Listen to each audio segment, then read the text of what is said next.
Hello guys, ngasiगी video sidi koigi kano Indian street food hai tare ko hoi India gi mayang macha gi yamna motpa street food adugum hai tare adu video doi mayam yengmina je ko kamai kamai tauge do video je chak chari kana di yengbirano maramdi kaya jogo charo hai tare ado hojare je ko video je chemba video ni ado atopa su yengsi ko sidi aseng mani sidi khanga mani khangbu jawnar mani sidi aseng video ni ma makut yada bai ko makut yada bagi sigakta haba upai lete sidi mathang amu yengsi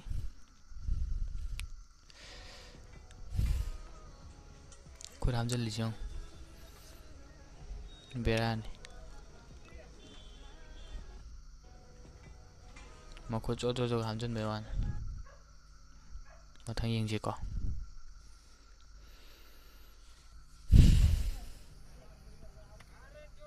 China phadi jina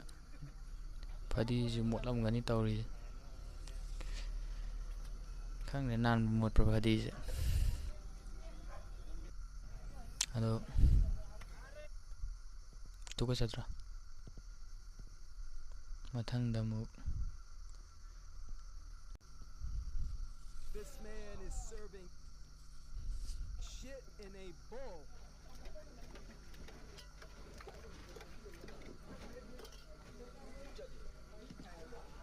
This man is serving shit in a bowl. chidai je chinu pajina thi kana toy thi yoli ni hai ni ko mathang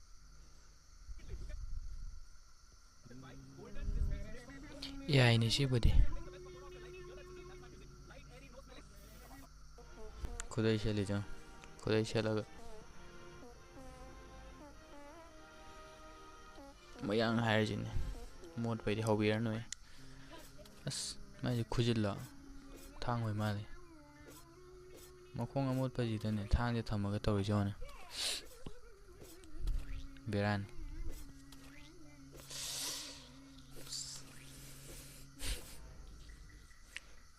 mahik dei makhongi mahik amot pa humang dei kai de loi yawar mane haiba beran as hek maya ji dane kon ge maya ji matin chi chali matin loi chong amani among as makhut amot pa jina pai chatlen tawri mayang loi na mang natti ko to ayam bari as si je na pungchai chai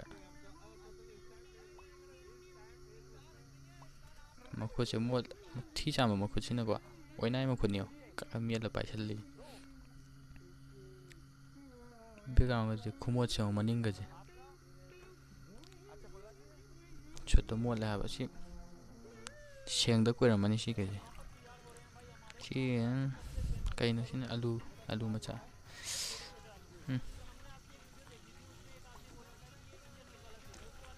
khang ju musik mui aduga thau ju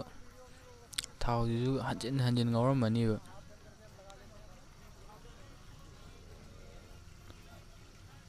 hawdi hawni ba ai dia lungo yam pa me hawdi hawni do thau ji ge hair di ne ko hawdi hawni do na do mali chi chara di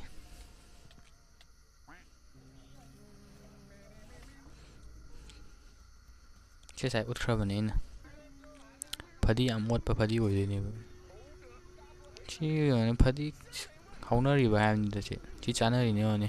hawe na chena kai na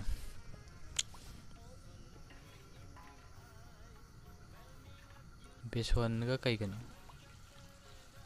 as thau sa ba je lupsal le ne pok ta jala berani ko kai na siu khang de si ya mot pa di oi de si kaya mot pa di oi de si makti kai po oi den si hau ni kai no hang na pi la kai si kai na utta sina tanji utta ko adu si adum akhoi chani de ko side hai samai to de dum chani de ut pudi khara pakane hai de tan utti khara paktam ne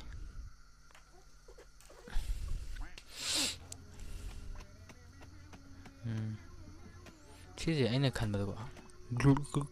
hai de globe upa ya dab sada sini da hai badi moi ji chatna bi ni ko dum samai tan hai de khobana thara thuai de sini hena hawe ba hawo di ko ado aina khali globe kumba ma upa gadi hai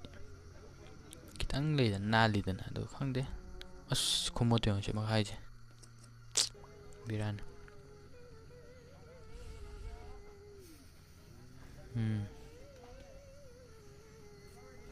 tan khopak to haw ne do khare mole tung chai chai ma kha da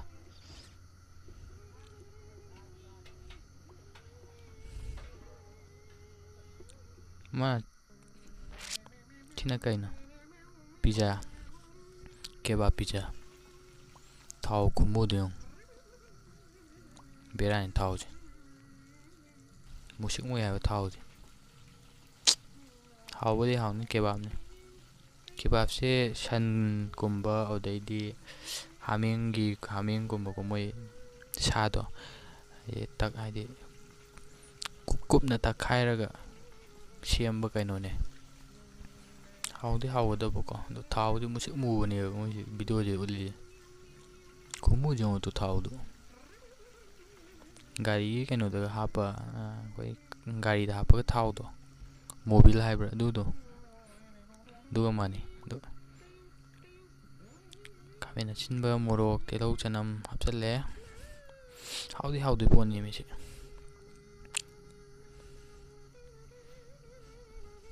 Indian pizza hygiene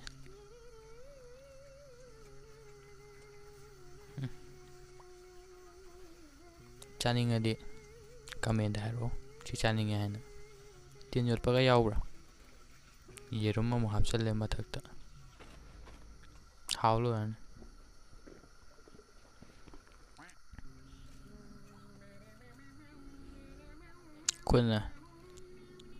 kona lupani lupte ising je toilet te por ko soi waram ganai kang chi ising je toilet ki ising wam doini apa ising ni chuna natre kai apa ising por ngam doini mon koi bau to ti ising arum da batha kan je kudu salo koi lupte ne he